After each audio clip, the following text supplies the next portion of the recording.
லால்குடி அருகே நடைபெற்ற அறுபடை வீடு முருகனின் திருவீதி விழாவில் திரளான பக்தர்கள் பங்கேற்பு. திருச்சி மாவட்டம் லால்குடி அருகே நெய்க்குப்பை கிராமத்தில் அருள்மிகு பாலமுருகன் திருக்கோவில் அமைந்துள்ளது.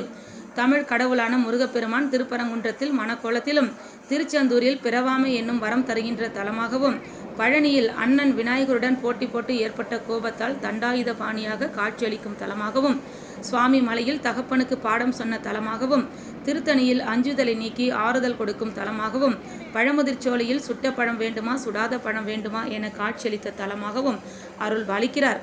இந்நிலையில் 1970ஆம் ஆண்டு வரை லால்குடி அருகே நெய்க்குப்பை கிராமத்தில் ஆறுபடையில் முருகன் எவ்வாறு காட்சி தருவாரோ அந்த வடிவத்தில் முருகனை அலங்கரித்து வாகனத்தில் ஏற்றி திருவீதி உலா நடத்தி பக்தர்கள் வழிபட்டு வந்தனர். அதனைத் தொடர்ந்து பல்வேறு காரணங்களால் இந்த நிகழ்ச்சி நிறுத்தப்பட்டது.